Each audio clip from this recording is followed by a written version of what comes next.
I think that would be. They were disgruntled customers. That's amazing. All right, let me go ahead and share my screen. So just give me 1 second here. Why does this always seem like the hardest part, right? All right, here we go. You got that now? Awesome. Okay, great. So yes, Kathy, thank you so much for the intro. We are talking today about people.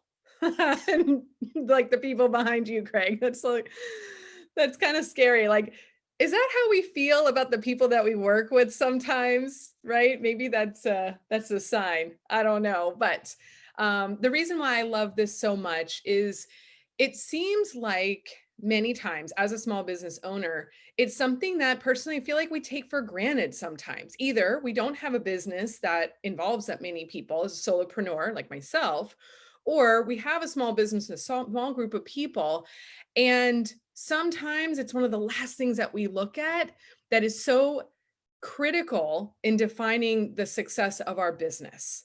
And so my intention today is to help us understand a little bit more about where do we actually have some quote control when it comes to our people, and how do we set the foundation of success for the business that isn't necessarily controlled by the people, right? So it's kind of like figuring out how to make sure the tail is not wagging the dog. It's like one of my favorite expressions. So this is a quote that I got from one of my favorite books, and this is going to be referenced a lot. Have either one of you read The E-Myth?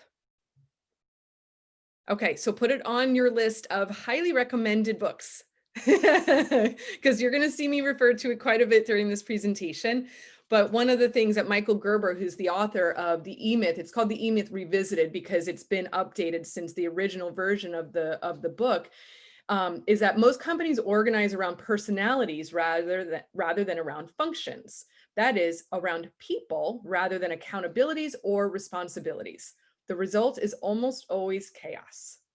How true is that, where we've tried to make business decisions based on the personality of the people that work in the business?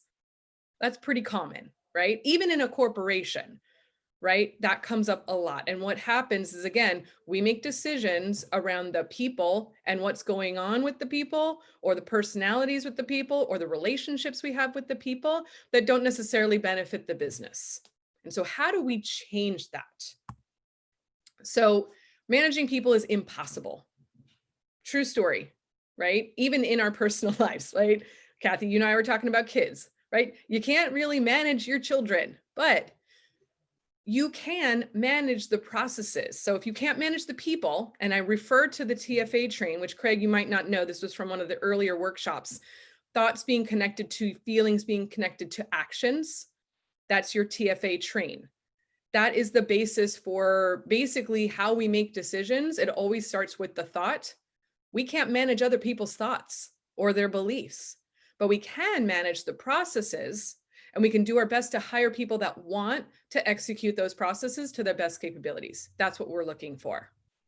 So the definition of team is you and any or all of your employees, or anyone responsible for executing the functions related to delivery, sales, marketing, and administration of your business.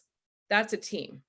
It don't have to be employees. It could be people that you contract, people that you outsource to, automation systems. That's still part of your team.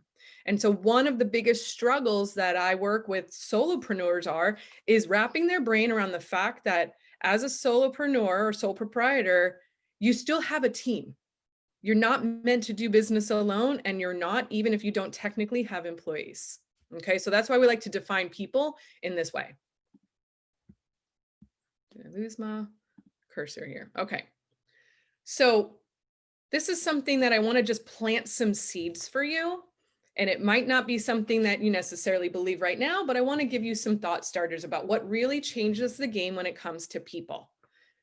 One of the first pieces is replacing yourself first, not last. And where that tends to come up, and sometimes it comes up in the corporate world. I worked in the corporate environment for about 12 years, and even in the nonprofit space. So you're always kind of thinking ahead, right? Like, how am I going to cultivate? Who am I going to develop? Where am I going to get somebody to fill my shoes at some point? If you do that as the last thing on your list, then you're going to constantly be running the show or acting in the form of a technician, which is a reference to the E-Myth. The technician is the person like yourself that is the one that knows how to do the job. Okay, they use the example of a pie shop. It's the person making the pies, right? That's the technician. But if you're always thinking about, well, at some point I'm going to replace myself, but you're not thinking about that being a priority now, then you're never going to get yourself to move ahead.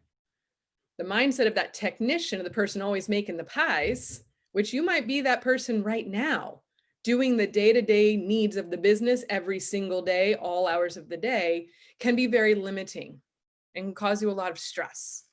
And so that mindset can be limiting. So start thinking like the business owner and start developing and getting more technicians into the business. And then the third piece is surrounding yourself with the people that want to help execute your plan, your vision, and your success. Okay, you're surrounding yourself with people that believe in that are engaged in that. They're not just there to do the job, they're there to help execute the vision that you have shared, right? When we did our strategic direction, we talked about that. You're sharing that vision, you're sharing the plan, and you're sharing the roadmap to success. Those are the people that you want to surround yourself with that want to help you execute that, because you're not the only one that cares. So this is just a reference to where we've kind of come from and where we're going. We started the workshops around energy leadership, and we were talking about, ultimately, we were talking about people. And so what I want to show you here is, if you look on the wheel, the one section, which is energy, is we've come all the way to the other side. If you drew a line across this arrow and you see teamwork, which is people, okay? The side of the wheel that we're on now is the tactical side. And the alignment of your people is directly across from the strategic side of the wheel, which is energy. So what I'm trying to reference here is that everything you do to set the tone, set your culture, set the energy to be positive in nature, solution-oriented, unified, collaborative from a strategic perspective is going to translate to the tactical side of your team and your people and how much you've progressed in the business maturity wheel. Okay, so left side is tactical, right side is strategic, and they're interrelated, energy and people. Does that make sense? Okay. And again, Craig, if you missed it, go back and watch the replay on that, okay? Because you'll understand what I'm talking about and how to use energy as the strategic way to help work with your people and help your people work better together. This is now the tactical side of how to actually build the foundation of your people. Because if you then look to the rest of the side of the wheel I mentioned, your people come before you set the stage for your delivery and execute your sales and implement marketing. Okay, so we're going around this wheel very purposefully and intentionally. We don't even want to talk about delivery until we've got our people figured out.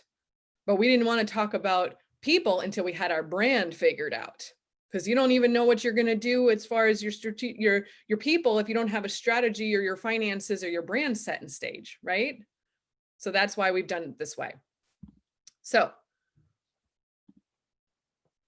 let's talk about now, what does this look like as far as the levels of maturity? Again, going from a startup to stability, sustainability, and scalability, all the way up those levels of maturity when it comes to your people. And again, these are just reference points for you. It doesn't mean that this is set in stone, but typically an organization or business that is at a level 1 or a startup phase of their maturity when it comes to people, they might have a list of functions and systems for the business. They might know what roles are responsible for executing them and the results that are expected or who that role reports to, right? That's kind of the basics. You want to get things started in running a business and you want to understand your people. Well, that's kind of the base level stuff that you should have in place and be able to get to as far as a benchmark or a milestone in creating your people, okay? That will give you some basics to get to a stability place. Once you do that, then the next level, getting to a level 2 to go from stability into sustainability, is everyone in the business knows what they're actually responsible for, right? You might have it on paper, but if people don't know, that's not necessarily going to benefit them. And in addition to them knowing what they're responsible for, there's also a written document, a contract, an agreement that details what they're actually agreeing to do for that role. We're going to talk about that later on in the presentation as well, because that's what really starts people to understand is if you want a long-term sustainability and you want people to be like enthusiastically, yes, I'm on the bus and I want to be here, not about controlling them, about saying you have an opportunity, they have to know what they're signing up for, right? And make an agreement, which is an agreement to themselves and to the business and to you. And then that third level is having a defined standardized hiring and firing process in place and making sure that you have the right people in the right roles. And then you can move people around or transition them, whether it be into a new role or transition them out of the business if they're not a good fit. You know, I go back to the bus analogy. I use this all the time. You know, you've got people on the bus. They're either going to want to be a driver, right? You can change your drivers around a little bit. They might want to be in a different seat and move seats on the bus, or they might want to be getting off the bus. And that's up to you to help navigate them and also decide if you are in agreement with that and it aligns with the strategic needs of the business. Okay. Beyond that, you get into other pieces. If you want to get to scalability, then you're going to look at things like documenting the goals that align with your business goals, and then having performance measures in place to actually track them and monitor and make sure that they're all connected back to the goals of the business. That's when you're saying, okay, I've got all my ducks in the row. And so where this benefits you is to be able to say, okay, well, maybe you have some things in place. Maybe you've got a standardized process for hiring and firing, but you don't have documentation or commitments from your people that they're agreeing to do certain roles. You can always go back. You know, fill in the layers here of where you feel like you might need to, you know, the layered cake, make sure that it doesn't collapse. You know, it's okay to go back and say, well, I never really did do a functional organizational chart. Awesome. Let's do that. So I'm going to give you some tips basically on the level 1 and the level 2 phases, because those again are building the foundation to make sure that from a tactical perspective, you're setting yourself up for success to get into delivery, sales, marketing, and really build out the tactical side of your business. So how do you improve? I kind of referenced this a little bit. That level 1 is identify the key roles and the responsibilities, which essentially is creating a functional accountability chart. That's your level 1 improvement to get to the level 2. And then the level 2 is defining your roles and responsibilities and making sure that they're not only understood, but also agreed upon by all people and having position contracts that are aligned with the result measures. And this is a really cool part of this. And I'm going to show you some examples is somebody is agreeing to do something in your business and they understand the responsibilities. They also need to have a result that they're measuring success behind. And if that's not aligned to anything that the business cares about, well, then what benefit is that to the business, right? And we're always going back to how does this serve the business? And that's not meant to say that you shouldn't care about your people, but if you want your business to survive and thrive and you want to keep those people employed and make them happy, well, then keep them employed. Keep your business running, keep your business thriving. That ultimately is going to help create the success that you want for the long term. And that's what this is all about. So this is kind of a crazy visual, but I wanted to share this because, again, this goes back to the E-Myth practice and the principles that they share. And I thought it was kind of cool if you can kind of step back from it and, decipher it. What this is showing is that when you're putting together an organizational strategy, there's 3 big pieces of doing that are important. There's the structure, there's the process, and there's the behavior associated. The structure is directly correlated to your strategic objective. It has to be, or else you're creating a structure that doesn't support the needs of the business, which means you're making decisions based on outside things that aren't necessarily important to the business, right? That's the first piece. Align your structure with a strategic objective. The second one is your processes are directly correlated to your brand promise, right? When we talked about brand, that's the perception of what you do and how you solve a problem to the outside world, to your ideal client. And so if you understand what that commitment is that you're making to deliver on, then your processes are aligned with that commitment. And then the third one is behavior. Behavior meaning not that you're necessarily controlling the behavior of your people, but what you're doing is you're setting the stage to understand that this is aligned to your company values. And you're looking for people that want to be there, that are aligned with the values of your organization.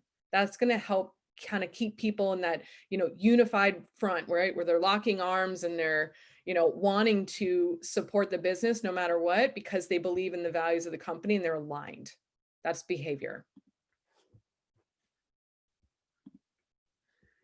So when we start to talk about structure, this is the functional organizational chart, right?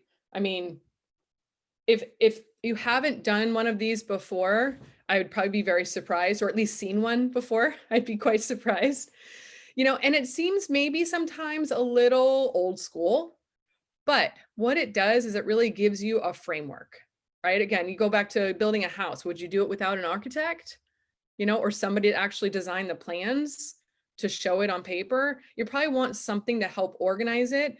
And so even in the situation like myself as a sole proprietor, I still need to have an organizational chart that's going to help me see where do I need resources, where do I need to help support the needs of the business based on my strategic objective, because I can't just assume that for the long term, I'm going to be the only one doing it. Nor do I want to do that, right? I may not ever have employees, but I need to know where I've got boxes to fill that don't have my name in there.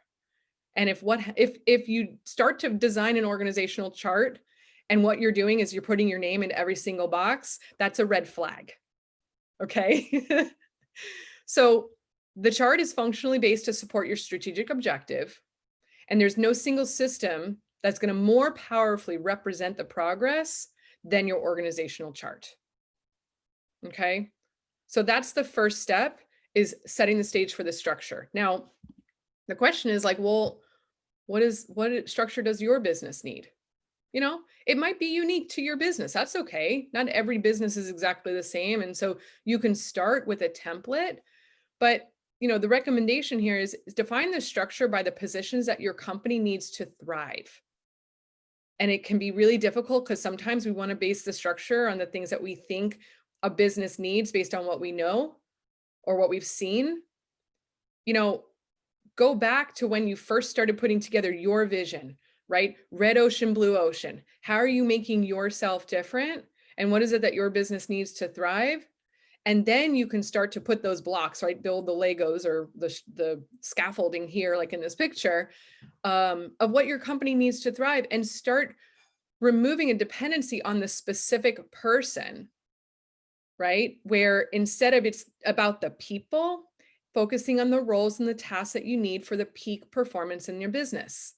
And this last sentence here, I say this every other day to probably most of my clients. You don't need to make everyone happy. Your job as a business owner isn't to make everyone happy, because if we go back again to our energy leadership, we realize that that's not something that's possible for us. We can try that, but at the end of the day, that's not going to serve us or our business for the long term. And so if we focus on the roles and the tasks needed, then you start to, I don't want to say distance yourself, but you start to have a detached involvement around the names in the boxes versus the actual roles and responsibilities needed for the business. You're always kind of keeping your eye on the ball instead of worrying if you're going to make somebody happy or create a job for somebody that you really like, or, that they have potential and you want to help them out. Those are decisions based on emotion. They might not be as well-rounded decision as you want. The great thing is if you could combine it with people that you want to support, and you're, maybe giving them an opportunity to step up, But if they've decided that they don't want to do the roles or the responsibilities required, then it's on you as a business owner to realize that and decide if they still belong on the bus or not. Okay. So, why is the organizational chart critical? Well, it clarifies the reporting relationships. A lot of times people are like, I don't know, who do I report to, and if you want that to be a little bit more fluid, it's okay to have more than one person that they report to, as long as it's well understood. And if your organization is built that way, that's okay. But just be clear about it. Be transparent about it, how the structure is organized and who reports to who. That helps in conversations and making sure that there's accountability there. It provides clarity and stability for employees. They want that. They really want to understand that. It brings order to the chaos that's too, organic or unplanned in its growth. I've seen that a lot right now with, even with COVID. There have been tremendous growth and success in some businesses that didn't expect it, even during this difficult time. All of a sudden, they just blew up and their business is thriving. And it just happened. They weren't expecting it. Well, what's one way to start to organize that chaos? Redo your org chart.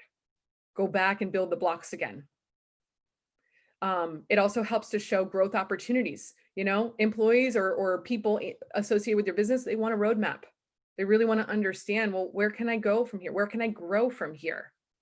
Okay. It guides some of the hiring decisions. Where do I have a gap? Where do I have an open space? Not just, I really like this person, they're so awesome. Well, that's great. But where do you have a role that they can fill? Where are some shoes that they can fill?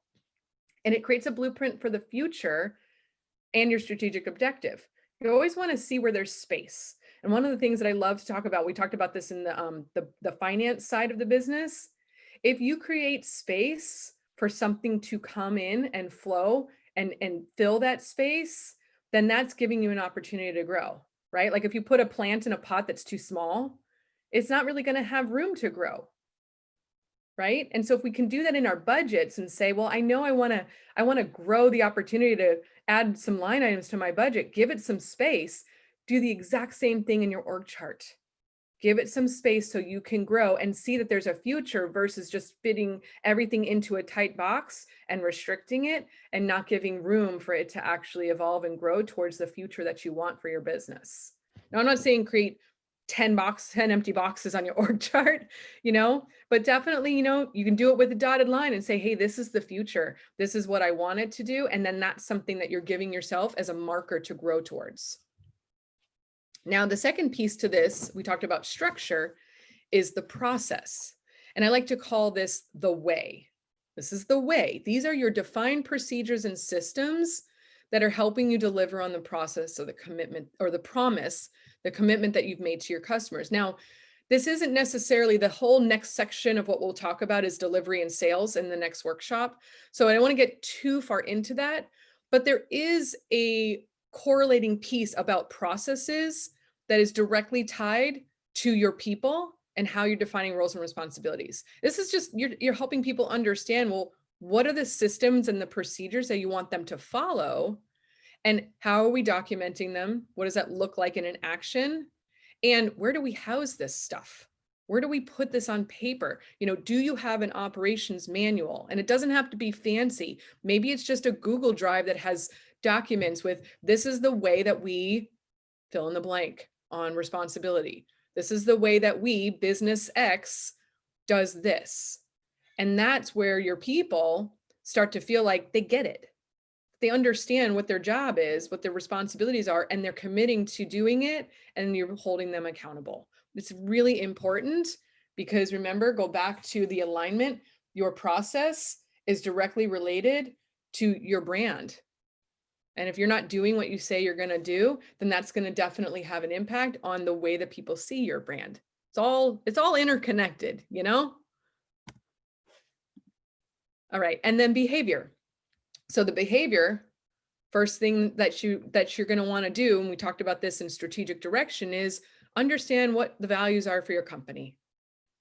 Really ground yourself in that. What are the things that you believe to be true are so important that if they're out of alignment, which you can feel as a business owner, say, I don't feel like we're doing things in the way that I've always wanted them to, connect with our people and connect with our customers and bring this business to life? How are we helping solve a problem?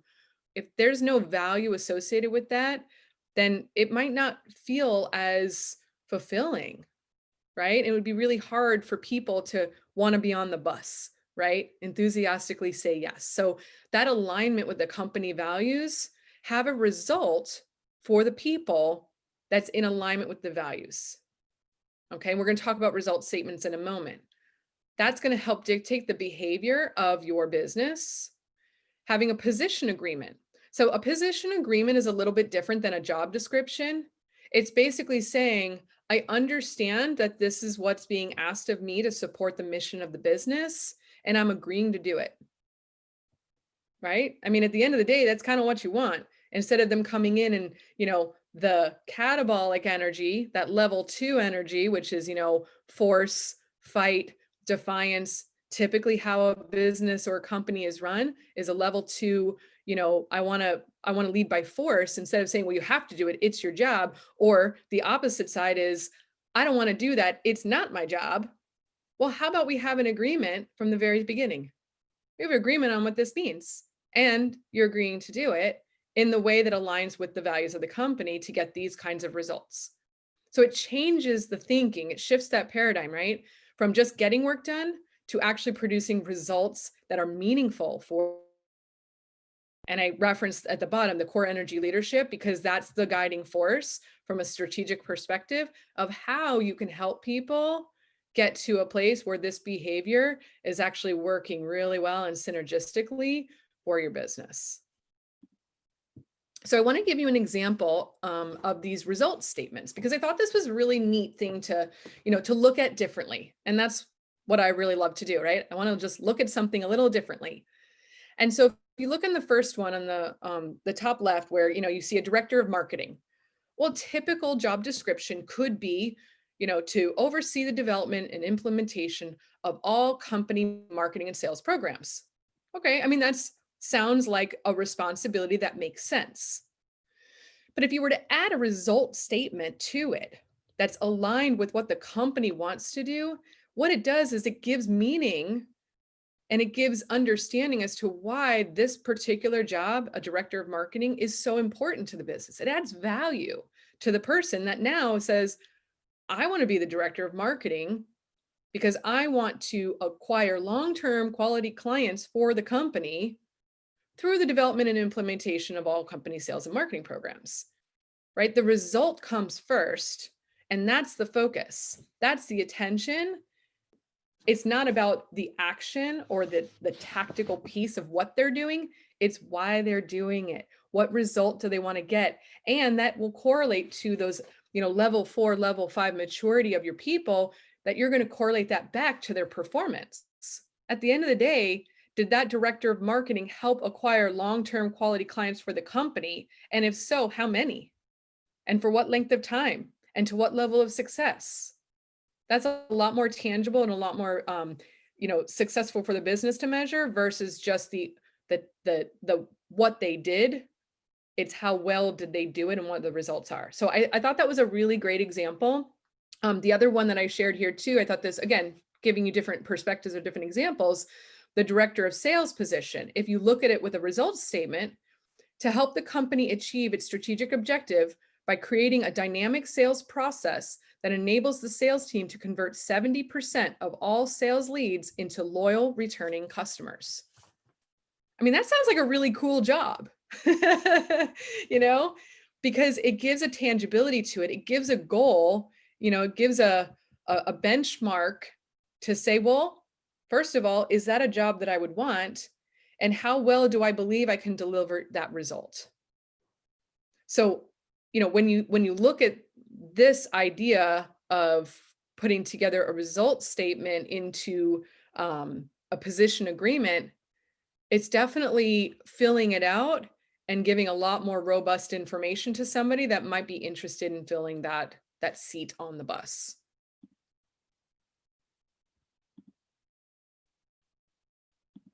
There we go. Okay. So some tips on just kind of how to go about it. And again, if you've done this before, awesome. If not, here are some tips on how you can create your functional chart. And it does not need to be complex. It does not need to be done in some fancy software program. Literally go online, go to Google, type in org chart template. You'll get a million different ideas of what to do or just some boxes to play with, and that's fine. So one of the first things that I always recommend is that create a list of the functions and the systems that currently exist in your business. This is going to help you understand, well, what is it that's actually happening and why do I even need people? Or I say people, but do I need a resource, or, what do I need to actually ensure that the things that I need to do, the functions and systems that are, again, related to the promise I'm making to a client or a customer, that's fulfilled. So one of the things you can use is use your P&L. Go through your expenses and see where there's a functional need for people or resources. Guess what? If you're paying for them, there's probably a functional need. And if there's not a functional need, then you might want to question why you're paying for them, right? So that's a first step, is use your P&L as a guide to start to create an understanding of the needs. The other thing is, we've talked a lot about the different segments of your business using the wheel. Start with that. Use those 8 different segments as the first kind of groupings, and you might then want to group them together, right? Maybe your company combines delivery and sales together, or sales and marketing together. I mean, it's really up to you. There's no right or wrong way, but you can start with those segments and then group them into appropriate roles. Maybe you've got 6, maybe you've got 3, whatever it is, but that's a way that you can start to do that. Strategic direction probably falls under the CEO or the founder's arena. That's kind of an easy alignment. Finances, that's an easy bucket. Brand, well, you might have a creative team. You've got a brand arm and a marketing arm, right? Because they're 2 separate things. Then you've got ops. Okay, so if you just kind of use that as your guide, and the wheel as a guide, it kind of helps you build out the different boxes.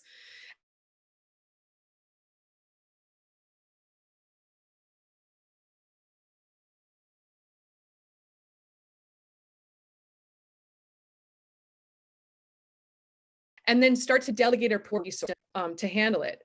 And then the last tip is recognize how often your name appears. Can you guys still hear me? It says okay, great.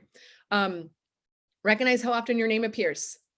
And this can be very enlightening, because if you've gone through your functional systems and you've gone through the different buckets of your business and you start to see your name coming up pretty much everywhere, then it might be an opportunity to take a good look at A, do you need more resources?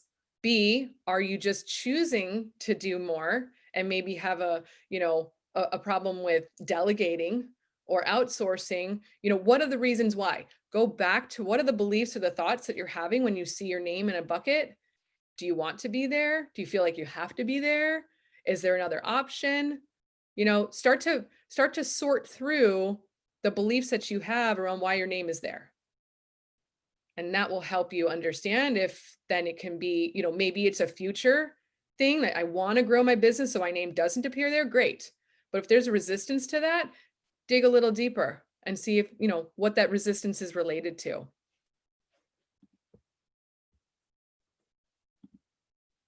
So here's just an example. Again, this is not anything like wow factor, but it gives you a starting place where it could be as simple as this, where if you're, again, a sole proprietor and you're at the top there with the CEO or founder, and maybe you've got some administrative help, and the rest of those buckets, you've got 6 different buckets there that might make sense for you.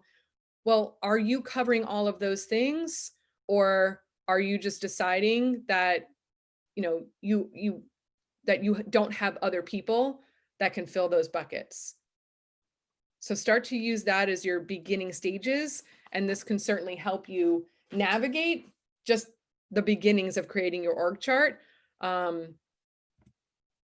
And then at the end of the day, there's also other resources. So these are some of the resources that I've used before that I use in my practice with my clients. So the E-Myth, like I mentioned, it's a great resource, and the approach to it is to really understand more of the why we've decided to build our business a certain way and what might be getting in our own way about building our business. And so it's an excellent resource. So I highly recommend that one. The second one is called Traction. And again, I think it's a great resource just to think a little bit differently about how you're building the business to be successful and getting a grip on it versus us trying to do everything and run the show and wear 100 different hats. And then the third one I threw in here because this is actually not a new book. It's called Remote. And it's interesting how, our businesses have evolved so much, especially now where so businesses have gone remote, and it can be really challenging trying to manage people, right? Or handle organizational structure and engagement when we're remote. And so this book was written by the developers of a project management system called Basecamp, if you've ever heard of that. And so they developed this approach to how to build a business that's remote based. And it's an awesome resource. So I wanted to recommend that as well. So, at the end of the day, this presentation was meant to help you start to kind of maybe grasp a new way of thinking around people, how to build the foundation that is really engaging people in a way that they're going to help support the long term of your business. But if that's, if this has helped you, awesome. If you need more help, that's what I'm here for. And so I've got the business assessment that might reveal some, some gaps when it comes to people. And then also the resources. And anytime I come with new resources, if that's what you're looking for, maybe that you need a resource in helping you develop some of your systems. We've got some great folks in the chamber do that work with people. So I can refer you to them. And then of course we can certainly work together on putting something together that's going to help you feel like you've made some progress when it comes to your people. But I'm open to any questions that you might have along the way. And thank you for your time. I think I went through that pretty quickly. Robin, thank you so much. Yeah, you did, but that was great. A lot of information. So yeah. I do thank you, and I'll open it up for questions if anyone has any questions. What if your organization is a hierarchy? Tell me more. I'm at the top. Yeah, well, I'm trying to hire more people. Oh, here's Nate. Here's my firstborn son. Hi, Nate. How you doing? Good. He's going to be he's trying to get me on a pension. He's tired of me. That you're supporting yourself? I'll be supporting myself, just like the last 40 years. I hear you. I hear you. Okay, so what you're saying is you've got yourself at the top and then layers between that? Yeah, Nate's my number 2. It's like an onion, lots of layers. He only got half my gorgeous, but he's a pretty sharp kid though.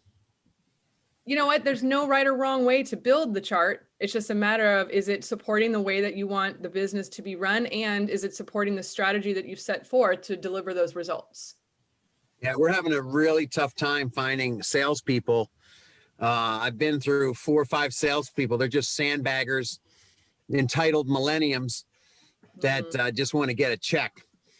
So we're fine. If we could find some rock star salespeople, we could hit it out of the park. But it's a tough order. They just, even if a virtual, we have a salesperson now and they're virtual and they don't want to work when their kid's there and they're virtual.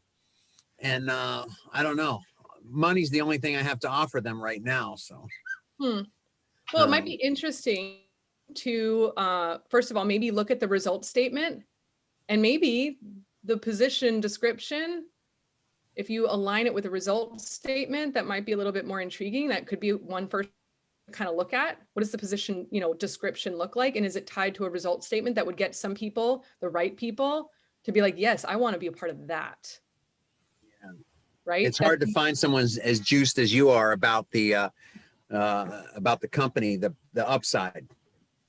Sure. No, and that makes sense. And you don't want just anybody, right? But you want to be able to weed through and find, like, you got to find where to fish, right? But also the results statement tied to a company, what it is that you want your business to accomplish. Don't want to be on that bus at all.